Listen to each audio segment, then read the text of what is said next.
اور یہ topic number 3 ہے روزوں کی قضا اور کفارے سے متعلق. بھائیو دو اصطلاحات ٹرمنالوجیز کو سمجھ لیجئے. نمبر 1 قضا یعنی چھوڑے ہوئے روزے کے بدلے میں ایک روزہ رکھنا. نمبر 2 کفارہ شرعی پلینٹی یعنی سزا کے طور پر اگر کسی نے جان بوجھ کے روزہ توڑا ہے اس کے لیے سزا کیا ہے. ایک روزہ تو رکھے گا باقی جو اس کے لیے سزا ہے. اور اس پر اجماع ہے کہ اگر مجبوراً کسی نے روزہ توڑا, کوئی بیماری کی وجہ سے اس کو ڈرپ لگوانی پڑ گئی یا ٹیکا لگوانا پڑ گیا یا کھانا پینا پڑ گیا, کوئی شوگر کا مریض تھا, تو اس کو پھر اس کے بدلے میں ایک ہی روزہ رکھنا ہوگا, یعنی قضا کرنی ہوگی, کفارہ نہیں دینا ہوگا. اسی طریقے سے عورتوں کے ساتھ حیض والا مینسز والا ایشو ہوا, اس کے بدلے ایک ہی روزہ رکھیں گی. بخاری اور مسلم کی متفق علیہ حدیث ہے مشکات میں 2032. اما عائشہ کہتی ہیں نبی صلی اللہ علیہ وسلم ہم عورتوں کو حیض کی حالت میں چھوڑے ہوئے روزوں کی قضا کا حکم دیتے تھے اور نمازوں کی قضا کا حکم نہیں دیتے تھے. تو روزوں کی قضا ان دنوں میں جو روزے چھوٹے ان کی قضا کرنی ہوگی. اور میں نے بتایا کہ افطار سے 1 منٹ پہلے بھی اگر کسی کے ساتھ ایسا معاملہ ہو گیا تو وہ روزہ اس کا وہ والا ٹوٹ جائے گا آٹومیٹکلی. لوگ پوچھ رہے ہوتے ہیں اور وہ ایک روزے کی قضا بعد میں کرے گی. اور اس قضا کے معاملے میں یہ لوگ کہتے ہیں نہیں جی وہ گرمیوں کے روزے گرمیوں میں ہی قضا کریں اور جناب اگلے سال سے پہلے قضا کر لیں. ایسی کوئی شرط نہیں ہے اسلام میں. اگر کوئی شخص گرمیوں میں چھوٹے ہوئے روزوں کی قضا سردیوں میں بھی جا کے کر لے, لا یکلف اللہ نفسا الا وسعها, اور اس کی دلیل میں بخاری اور مسلم کی حدیث مشکات میں 2030. اما عائشہ کہتی ہیں کہ جب مجھ پر رمضان کے روزوں کی قضا ہوتی تو میں صرف شعبان میں وہ روزے قضا کیا کرتی تھی. اور راوی یحییٰ بن سعید کہتے ہیں آپ صلی اللہ علیہ وآلہ وسلم کی مشغولیت کی وجہ سے, یعنی ازدواجی تعلق کے اعتبار سے, چونکہ شعبان میں آپ صلی اللہ علیہ وسلم نفلی روزے رکھتے تھے تو اما عائشہ کو موقع مل جاتا تھا کہ وہ اپنے روزوں کی قضا کر لیں, کیونکہ بیوی جو ہے وہ خاوند کی اجازت کے بغیر نفلی روزہ نہیں رکھ سکتی. وہ حدیث ہے اگلی صحیح مسلم کی مشکات میں ہے 2031. آپ صلی اللہ علیہ وآلہ وسلم نے فرمایا کسی عورت کے لیے اپنے خاوند کی اجازت کے بغیر نفلی روزہ رکھنا جائز نہیں, اور نہ اس کی اجازت کے بغیر گھر میں کسی کو آنے کی اجازت دینا. یعنی کوئی بیوی کے جی میرا رشتہ دار ہے, خاوند کی اجازت کے بغیر نہیں, اور نفلی روزہ نہیں رکھے گی. اس سے یہ بات پتہ چلی کہ یہ جو پبلک میں مشہور ہے کہ میاں بیوی صرف رات کے وقت ازدواجی تعلق قائم کر سکتے ہیں, یہ بالکل باطل ہے. اما عائشہ تو کہہ رہی ہے کہ میں روزہ بھی نہیں رکھ سکتی تھی آپ صلی اللہ علیہ وسلم کی مشغولیت کی وجہ سے, تو دن کے وقت بھی ازدواجی تعلق قائم کرنا نہ صرف جائز بلکہ سنت مبارکہ ہے بخاری اور مسلم کے کانٹیکسٹ میں. اب دوسری صورتحال کہ کوئی جان بوجھ کر روزہ توڑ دے, ایسی صورت میں قضا کے ساتھ کفارہ بھی ہوگا. اس کانٹیکسٹ میں بڑی مشہور حدیث ہے بخاری اور مسلم کی مشکات میں 2004. ایک آدمی حضور صلی اللہ علیہ وآلہ وسلم کے پاس حاضر ہوا, کہا یا رسول اللہ صلی اللہ علیہ وسلم میں مارا گیا, میں نے روزے کی حالت میں اپنی بیوی کے ساتھ ازدواجی تعلق قائم کر لیا, روزہ میرا ٹوٹ گیا, میں کیا کروں؟ آپ نے فرمایا کہ کیا تیرے پاس کوئی غلام ہے کہ اسے آزاد کرے؟ یہ پہلا آپشن ہے, اور ترتیب بھی یہی ہوگی, یہ آپشنل نہیں ہے 3 میں سے 1 بلکہ یہی ترتیب ہوگی. میں نے کہا یا رسول اللہ نہیں ہے. فرمایا کیا تو 2 ماہ کے مسلسل روزے رکھ سکتا ہے؟ عرض کیا نہیں یا رسول اللہ صلی اللہ علیہ وسلم 2 ماہ کے نہیں رکھ سکتا, ہم بھی نہیں ظاہر رکھ سکتے. فرمایا کیا تم 60 مساکین کو کھانا کھلا سکتے ہو؟ اس سے یہ بات پتہ چلی کہ 60 مساکین ایکویلنٹ ہوئے 60 روزوں کے, تو مسکین کو پھر ایک وقت کا ہی کھانا کھلایا جائے گا, 2 وقت کا نہیں. یہ لاجیکل آنسر ہے. تو اس نے عرض کیا نہیں, تو فرمایا تم بیٹھ جاؤ. اتنے میں کوئی شخص جو ہے وہ کھجوروں کا بھرا ہوا ٹوکرا آپ صلی اللہ علیہ وسلم کے پاس تحفتاً لے کے آیا.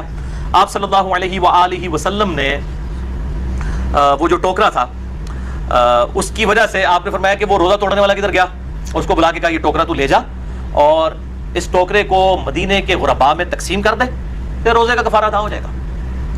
تو وہ آگے سے کہنے لگ پڑا کہ اللہ کی قسم پورے مدینے میں مجھ سے بڑا غریب کوئی ہے ہی نہیں ہے, سب سے زیادہ غریب میں ہوں. تو آپ صلی اللہ علیہ وآلہ وسلم اتنا مسکرائے کہ آپ کی داڑھیں بھی ظاہر ہو گئیں, اور اس حدیث پہ مسکرانا بھی سنت ہے.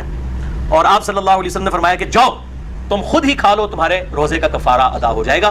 لیکن یہ خاص اس کے لیے, یہ نہیں ہے کہ جو بھی روزہ توڑے تو کہ جی انہیں ہڈیاں کھجورا لے آ کے میں آپ کھانا شروع کرتے کفارہ ادا ہو جائے گا, یہ اس کے لیے خاص تھا. اور اس حدیث میں امام بخاری نے انٹرنیشنل نمبر کے مطابق صحیح بخاری میں 1936 حدیث کی لی ہے, اور اس پہ اپنا فہم لکھا ہے, باب باندھا ہے کہ اگر کوئی روزے کی حالت میں بیویوں کے ساتھ ازدواجی تعلق قائم کر لے تو اس کا کفارہ کیا ہے. اس کو امام بخاری نے عام حکم نہیں لیا کہ کوئی بھی کھا پی کے بھی روزہ توڑ لے تو اس کا کفارہ بھی ہے. کھا پی کے روزہ توڑنے کا کفارہ یہ نہیں ہے, یہ ازدواجی تعلق والا معاملہ ہے, اور ظاہر ہے وہ بہت ایک ایکسٹریم چیز ہے کھانے پینے کے مقابلے کے اعتبار سے, لہذا اس کے لیول کی سزا تو اس میں نہیں دی جا سکتی. لہذا اسی طریقے سے جو ہینڈ پریکٹس والا ایشو ہے اس پہ بھی سزا نہیں اپلائی کی جا سکتی, وہ بہت ایکسٹریم معاملہ ہے جو ازدواجی تعلق کا ہے, اور اسی پہ ہی اجماع ہے کہ وہ پھر 60 روزوں والا معاملہ یہ 60 مساکین والا کرے گا. عموماً لوگ 60 مساکین والا ہی کرتے ہیں, اور یہ 60 مساکین والا دونوں کی طرف سے ہوگا, مرد کی طرف سے بھی عورت کی طرف سے بھی. یہ بات اتنے بولے ہیں, یہ بھی پوچھ رہے ہوتے ہیں کہ جی ایک کھلا دیں, دو نہ توڑے بھائی, ایک نہیں ٹوٹیا, دو نہ ٹوٹیا, یہ 60 اور 60 120 بنیں گے, اور وہ اپنے اپنے حصے کے دیں. اگر کوئی وہ اس اعتبار سے خیرات کرنا چاہتا ہے تو وہ ضرور کرے. باقی اگر کسی نے اس حدیث کے اعتبار سے کوئی رزلٹ نکالا ہے اجتہاداً کہ آپ صلی اللہ علیہ وسلم نے اس کو یہ فرمایا، تو اس میں بعض اوقات چیزیں امپلائڈ ہوتی ہیں کسی معاملے میں کہ جس نے روزہ توڑنے کا مسئلہ پوچھا ہے تو وہ اس طریقے سے.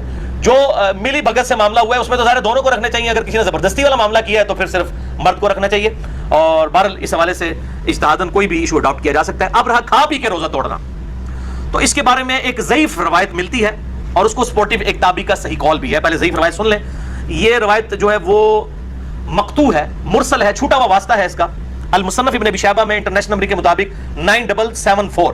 سعید ابن مسیب تابعی کہتے ہیں کہ آپ صلی اللہ علیہ وآلہ وسلم کی خدمت میں ایک آدمی حاضر ہوا اور اس نے کہا یا رسول اللہ میں نے کھا پی کر روزہ افطار کر لیا ہے، توڑ دیا ہے، تو میں کیا کروں؟ تو فرمایا کہ صدقہ کر، اللہ سے استغفار کر اور اس کے بدلے میں ایک روزہ رکھ لے. لیکن یہ روایت ضعیف ہے. البتہ اس کو سپورٹیو ایک تابعی کا قول صحیح سند کے ساتھ المصنف ابن ابی شیبہ میں اسی سے 5 نمبر آگے ہے، 4 نمبر آگے. المصنف ابن ابی شیبہ میں 9778. سعید ابن جبیر تابعی رحمہ اللہ تعالیٰ سے پوچھا گیا کہ جو رمضان کا روزہ جان بوجھ کر کھا پی کر توڑ لے تو کیا کرے؟ تو انہوں نے کہا کہ وہ توبہ اور استغفار کرے اور اس کے بدلے میں ایک روزہ رکھ لے. تو کھا پی کے معاملہ الگ ہے. البتہ احناف کا یہ موقف ہے، حنفیوں کا، کہ خواہ کھا پی کے توڑا جائے یا ازدواجی تعلق سے، دونوں 60 روزوں والا اور 60 مساکین اور غلام والا ایشو ہے.